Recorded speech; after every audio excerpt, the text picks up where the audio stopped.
Graça e paz. Mensagem de Charles Spurgeon. Alegria nos momentos difíceis da vida. Ao entardecer, haverá luz.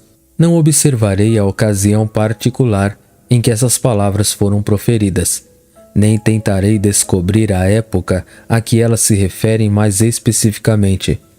Prefiro tomar a sentença como uma regra do reino, como uma das grandes leis da dispensação da graça de Deus que, no entardecer, haverá luz. Sempre que os filósofos desejam estabelecer uma lei geral, eles acham necessário coletar um número considerável de instâncias individuais. Estes sendo colocados juntos, eles então inferem deles uma regra geral. Felizmente, isso não precisa ser feito em relação a Deus. Não precisamos, quando olhamos para o exterior na providência, coletar um grande número de incidentes e a partir deles inferir a verdade, pois como Deus é imutável, um ato de sua graça é suficiente para nos ensinar a regra de sua conduta.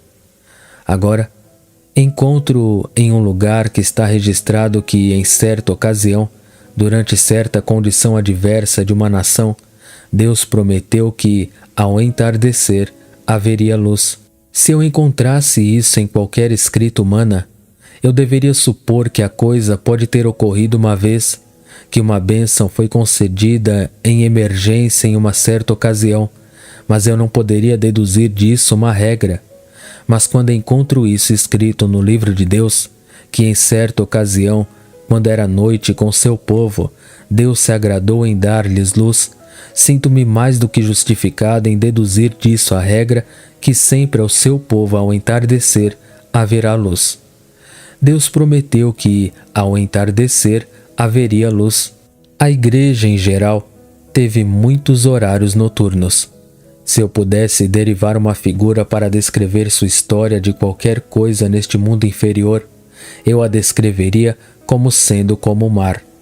Às vezes, a abundância da graça tem sido gloriosamente manifestada. Onda após onda rolou triunfalmente sobre a terra, cobrindo a lama do pecado e reivindicando a terra para o Senhor dos Exércitos. Tão rápido tem sido seu progresso, que dificilmente seu curso poderia ser obstruído pelas rochas do pecado e do vício. A conquista completa parecia ser predita pela propagação contínua da verdade. A feliz igreja pensou que o dia de seu triunfo final certamente havia chegado. Tão potente era sua palavra por seus ministros, tão glorioso era o Senhor no meio de seus exércitos, que nada poderia resistir a ela. Ela era bela como a lua, lembrando-se de suas antigas glórias e chorando sua atual desolação. Assim sempre foi, progredindo, retrocedendo, ficando parado por um tempo e então progredindo mais uma vez e caindo novamente. Toda a história da igreja tem sido uma história de avanços e depois de rápidos recuos. Uma história que, creio eu, é no geral uma história de avanço e crescimento, mas que, lida capítulo por capítulo, é uma mistura de sucesso e repulsa, conquista e desânimo. E assim penso que será até o fim. Teremos nosso nascer do sol, nosso meio-dia meridiano e depois o pôr do sol no oeste. Teremos nossos doces amanheceres de dias melhores, nossas reformas, nossos luteros e nossos calvinos. Teremos nossa brilhante maré do meio-dia, quando o evangelho for totalmente pregado e o poder de Deus for conhecido. Teremos nosso pôr do sol de fraqueza e decadência eclesiástica. Mas tão certo quanto a maré da noite parece estar caindo sobre a igreja, no entardecer haverá luz. Podemos esperar ver noites mais escuras do que jamais vimos. Não imaginemos que nossa civilização será mais duradoura do que qualquer outra que a precedeu, a menos que o Senhor a preserve. Pode ser que se concretize a sugestão que muitas vezes foi ridicularizada como tolice, de que um dia os homens deveriam sentar-se sobre os arcos da ponte de Londres e maravilharem-se com a civilização que se foi, assim como os homens caminham sobre os montes de Nimrod e maravilham-se com as cidades enterradas lá. É bem possível que toda a civilização deste país morra na noite mais escura. Pode ser que Deus repita novamente a grande história que tantas vezes foi contada.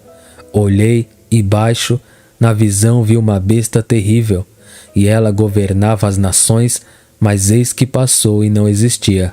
Mas se tais coisas acontecerem, se o mundo tiver que retornar à barbárie e à escuridão, se em vez do que às vezes esperamos, um progresso constante para o dia mais brilhante, todas as nossas esperanças forem destruídas, descansemos bastante satisfeitos que, no entardecer haverá luz, que o fim da história do mundo será um fim de glória.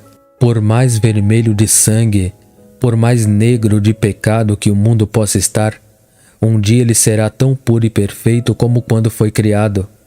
Chegará o dia em que este pobre planeta se verá despojado daquelas faixas de escuridão que impediram que seu brilho se manifestasse. Deus ainda fará seu nome ser conhecido desde o nascer do sol até o pôr do sol. Vamos descansar bastante satisfeitos que no entardecer haverá luz, de que o fim da história do mundo será um fim de glória. E o grito do jubileu alto como o rugido de trovões poderosos, ou a plenitude do mar quando quebra na praia, ainda será ouvida em todo o mundo. Ao entardecer haverá luz. Sabemos que na natureza, a mesma lei que rege o átomo, rege também os orbes estelares.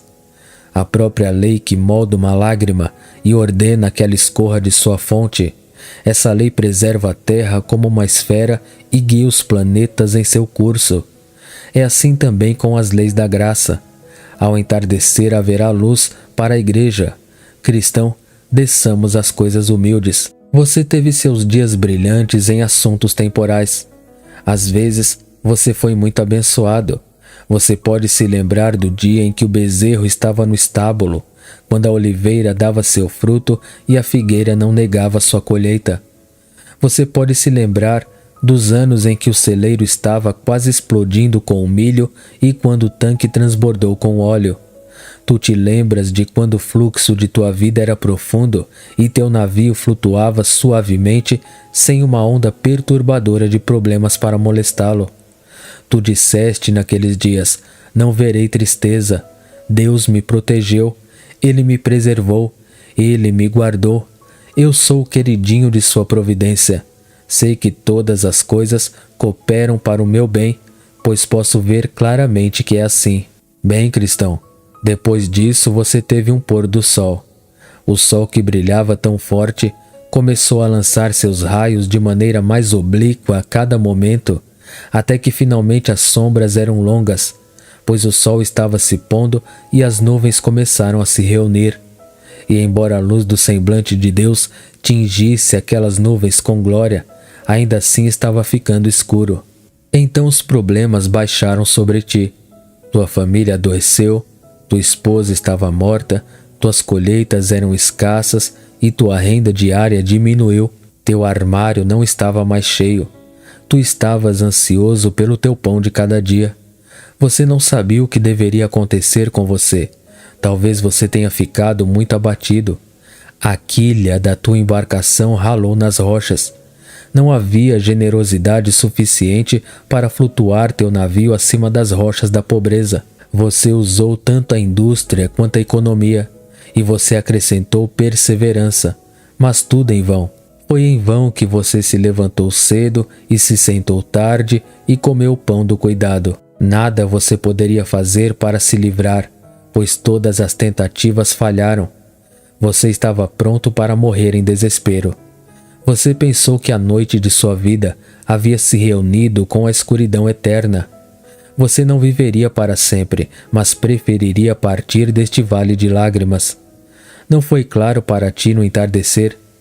O tempo de tua dificuldade foi apenas o momento da oportunidade de Deus. Quando a maré chegou ao máximo, começou a virar.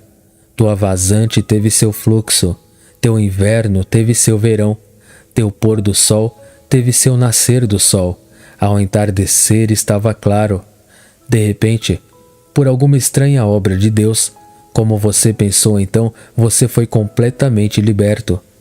Ele fez sobressair a tua justiça como a luz e a tua glória como o meio-dia. O Senhor apareceu para ti nos dias antigos. Ele estendeu a mão lá de cima. Ele te tirou das águas profundas. Ele te colocou sobre uma rocha e estabeleceu seus passos. Amém. Deus em Cristo abençoe a todos.